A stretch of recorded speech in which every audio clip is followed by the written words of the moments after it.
want to get wins against anyone, not just in the derby.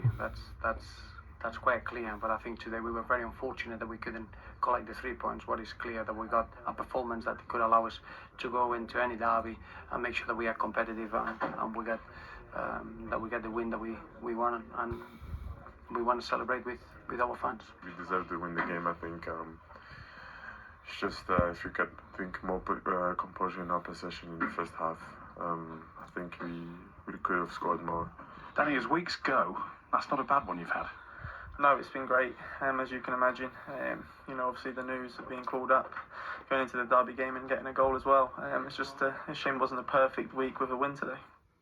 So there are the views of those involved in the game. Now, the decision to sack Rodgers was apparently taken before the game at Goodison, and Rodgers himself found out when he got home after the game and was told by Ian Ayre. Maybe, if you watch his post-match interview, he had an inkling of what was coming.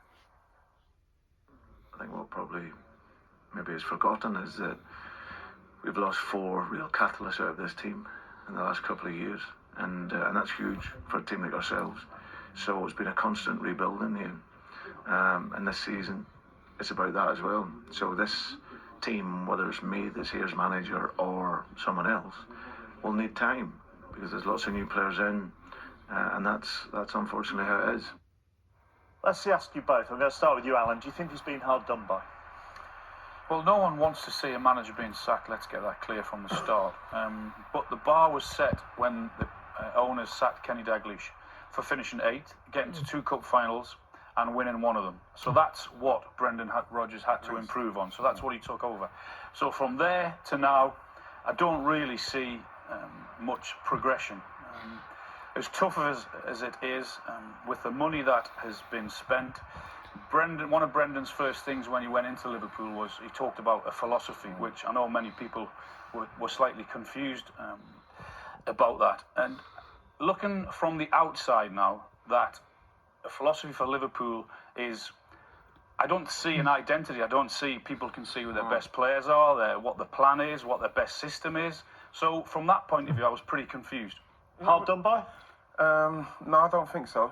After the 3 years, and like I was saying about the philosophy, Liverpool's philosophy was pass and move, and what more do you need than that? And building from the back, the defence.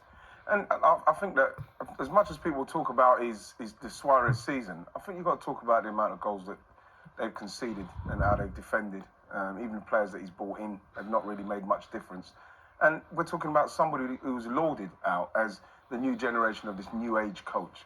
And for me, I just think in that respect, I don't think... I also think from the beginning of the season with his 2 coaches gone, I do think he was a dead man walking. As soon as he's going to have a bad run, the inevitable, I think, was going to happen. Right, you've both talked about recruitment, you've both talked about the money he spent.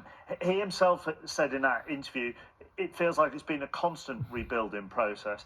His net spend over the 3 and a bit years now that he's been in charge is 106 million, which actually only equates at 25 million a season, roughly. But I suppose when you look at his big money signings, that's where they haven't come off for it. It's been a massive turnover of players constantly with Liverpool, but when you look at that list for the amount that has been spent, and you look at that list, then I'm afraid those players really haven't helped Brendan a lot, have they? So it's their fault. There's not Brendan's fault. No, but it's recruitment. Me and you, and we spoke this morning with Paul Lambert on Match the Day Extra. That recruitment is probably the hardest part of the job. And Brendan, to be fair, has had to do a hell of a lot of that. But the players that have been recruited, whether that's the committee's fault, I mean, no one really understands that committee business at Liverpool. That hasn't helped him. That committee or that perception of a committee hasn't helped him. What? Wasn't he on it? I've heard he was on the committee. Well, yeah.